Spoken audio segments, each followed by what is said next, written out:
নমস্কাৰ বন্ধুসকল মই কুলদীপ আৰু আপোনালোকে চাই আছে অসমীয়া টেকনিক্যাল ইউটিউব চেনেল শিকো আহক ফ্ৰেন্ডছ আপোনালোকৰ মাজৰে দুই এজন ফ্ৰেণ্ডে মোক কমেন্ট কৰি আছিল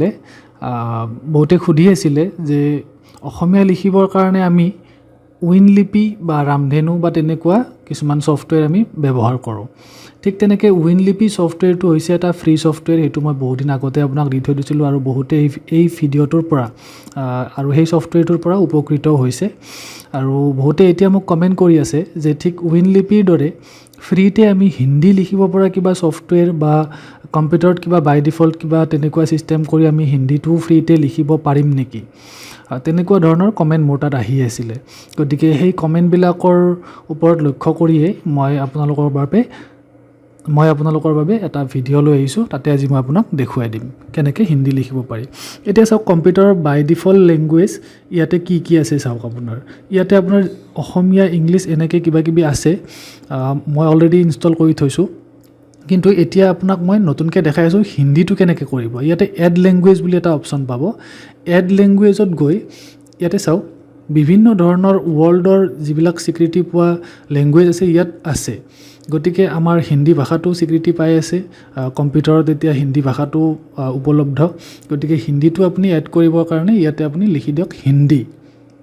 লিখাৰ লগে লগে ইয়াত হিন্দী ফন্টটো দেখুৱাইছে আপোনাৰ ল্যাঙ্গুৱেজটো দেখাইছে আৰু সেইটোত আপুনি ক্লিক কৰি লওক তাৰ পিছত ইয়াতে চাওক তলত নেক্সট বুলি এটা বুটাম আছে সেই নেক্সট বুটামটোত আপুনি ক্লিক কৰি দিয়ক এবাৰ তাৰ পিছত চাওক তলত ইনষ্টল বুলি এটা অপচন আছে হেতুত এবাৰ ক্লিক কৰি দিয়ক এতিয়া চাওক হিন্দী বুলি ফন্টটো তলত আহি গৈছে ল্যাঙ্গুৱেজটো ইয়াত আহি গৈছে অলৰেডি এছএমএছ ইংলিছ এইবিলাক আছেই মোৰ তাত কিন্তু হিন্দীটো নাছিলে আৰু হিন্দীটো মই ইনষ্টলত ক্লিক কৰাৰ লগে লগে আপোনাৰ ইনষ্টল হৈ গৈছে বেছি সময় লাগা নাই কিয়নো আপুনি যদি প্ৰথমবাৰৰ বাবে ইনষ্টল কৰে তেতিয়া আপোনাৰ অকমান টাইম লাগিব মই আগতে এবাৰ ইনষ্টল কৰিছিলোঁ এটো মই ৰিমুভ কৰি আপোনাক নতুনকৈ দেখাই আছোঁ হেতু কাৰণে মোৰ তাত বহুত জলদি ইনষ্টল হৈ গৈছে সো হেতু আপুনি কাটি দিয়ক এতিয়া তাত কোনো কাম নাই এতিয়া আপুনি চাওক ইয়াতে ল্যাঙ্গুৱেজ অপচনত গৈ কিনে চাওক ইয়াতে আপোনাৰ হিন্দীটো এড হৈ গৈছে এই মাত্ৰ এড কৰাৰ পিছত ইয়াতে অসমীয়াৰ তলতে আপোনাৰ হিন্দীটো আহি গৈছে এতিয়া মই আপোনাক দেখুৱাই আছোঁ এই হিন্দীটো সিলেক্ট কৰি আমি কেনেকৈ আপোনাৰ কোনটো সফটওয়্যাৰত কোনটো প্লেটফৰ্মত আমি হিন্দী লিখিব পাৰোঁ মই ফটোশ্বপ ইলাষ্ট্ৰেটৰ আৰু বেলেগ আৰু সফটওয়্যাৰত মই এমএছ অফিচৰ ৱৰ্ডৰ সফটওয়্যাৰটো মই লিখি দেখুৱাম এটা চাওক মই প্ৰথমতে আপোনাক ফটোশ্বপত লিখি কিনে দেখুৱাই আছোঁ এইটো মই ফটোশ্বপ ওপেন কৰি লৈছোঁ ফটোশ্বপত মই টেক্সট টুলটো লৈ অকমান ঠাই এনেকৈ সিলেক্ট কৰি লৈছোঁ এতিয়া মই ল্যাঙ্গুৱেজ অপচনত গৈ ল্যাঙ্গুৱেজটো চেঞ্জ কৰি ললোঁ হিন্দী আৰু ইয়াত আপুনি ওপৰত চাওক ফন্টটো দেৱনাগিৰি হৈ আছে আপোনাৰ দেখিছে এডব দেৱনাগিৰি এটো অটোমেটিক্যালি লৈছে আপোনাৰ বাই ডিফল্ট হিচাপে এটো অটোমেটিক্যালি লৈছে ইয়াত চাওক এতিয়া হিন্দী লিখা গৈছে মই লিখি চাইছোঁ আপোনাৰ এনে দুটা শব্দ লিখিছোঁ কলম আৰু কিতাপ তো ইয়াতে এটা প্ৰবলেম আছে সেই প্ৰবলেমটো আপুনি অকমান মনোযোগ দি চাই ল'ব নহলে পিছত আপুনি আকৌ প্ৰশ্ন কৰিব লাগিব এনেকুৱা ধৰণৰ সহজ যুক্তাক্ষৰ নথকা শব্দবোৰ লিখা যাব কিন্তু আপোনাৰ এই যুক্তাক্ষৰ থাকিলে সাপোজ মই এতিয়া আপোনাৰ হিন্দী লিখিব লৈছোঁ হিন্দীটো কিন্তু মই লিখিব পৰা নাই ন আৰু দটো ভাঙি আহিছে গতিকে এইটো কেনেকৈ আমি যুক্তাক্ষৰ হিচাপে লিখিব পাৰোঁ তো সেইটোৰ কাৰণে আপোনাৰ এটা ট্ৰিক আছে মই আপোনাক দেখাই আছোঁ এতিয়া চাওক মই ইলাষ্ট্ৰেটৰ ওপেন কৰিছোঁ আপুনি ঠিক তেনেকৈ ইলাষ্ট্ৰেটৰ ওপেন কৰিব ইলাষ্ট্ৰেটৰত এডিট অপচনত গৈ একেবাৰে লাষ্টত প্ৰিফাৰেন্স তাৰ পিছত আপুনি টাইপত ক্লিক কৰিব কৰাৰ পিছত ইয়াতে চাওক দুটা অপচন আছে শো ইণ্ডিক অপচনটোত আপুনি টিক মাৰ্ক দি ল'ব লাগিব তাৰ ওপৰটোত টিক মাৰ্ক থাকে সচৰাচৰ সেইটোৰ পৰা আপুনি অতৰাই আনি সেইটো আপুনি শো ইণ্ডিক অপচনত দি ল'ব লাগিব টিক মাৰ্কটো দি আপুনি ওকে কৰিব লাগিব তেতিয়াহে আপোনাৰ যুক্তাক্ষৰ লিখা যাব এই অপচনটো অকল আপোনাৰ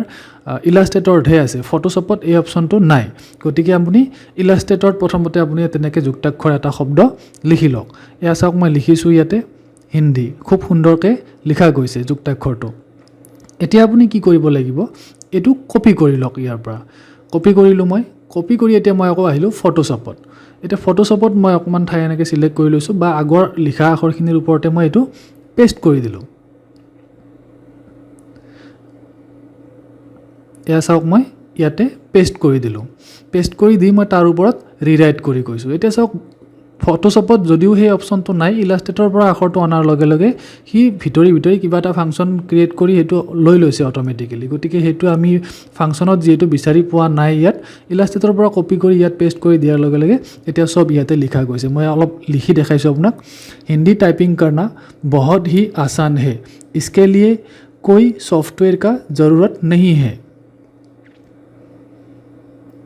तार पिছত लिखिছোঁ, आप कंप्यूटर के डिफ़ॉल्ट लैंग्वेज का इस्तेमाल करके फ्री में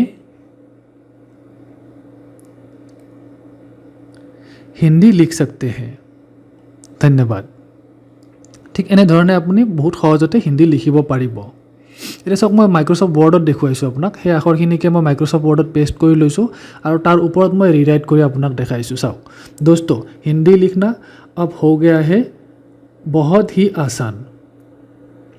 वो भी बिना किसी सॉफ्टवेयर की मदद से। ইয়াত কোনো ছফ্টৱেৰ মই ব্যৱহাৰ কৰা নাই, থাৰ্ড পাৰ্টি ছফ্টৱেৰ। কম্পিউটাৰত যিটো বাই ডিফল্ট আপোনাৰ লেংগুৱেজ অপশ্যন আছিলে তাত গৈয়ে মই কৰিছোঁ। এতিয়া চাওক, মই ইলাষ্ট্ৰেটৰত আপোনাক লিখি দেখুৱাই আছোঁ। এইটো ইলাষ্ট্ৰেটৰ হয়।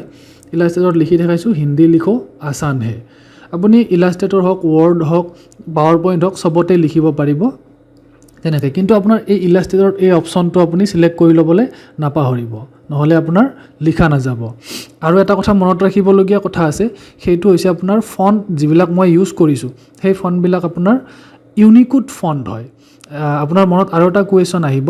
সেইটো হ'ল, মই আপোনাক দেখাই আছোঁ ফটোশ্বপত এই আখৰকেইটা যে মই লিখিছোঁ, যদি আপোনাৰ প্ৰিণ্টৰ কাৰণে ব্যৱহাৰ কৰিব লগা হয়, তেতিয়া আপোনাৰ মনত এটা প্ৰশ্ন আহিব যে মই আখৰৰ ডিজাইনবিলাক কেনেকৈ চেঞ্জ কৰিম। যেনেকৈ আপোনাৰ ৰামধেনুত আখৰৰ ষ্টাইল বেলেগ বেলেগ কৰিব পাৰি। সেইটোৰ কাৰণে মই ইয়াতে কিছুমান ফণ্ট ডাউনলোড কৰি থৈছোঁ। গুগলত আপুনি অতি সহজতে টাইপ কৰিব ফ্ৰী ইউনিকোড হিন্দী ফণ্ট বুলি,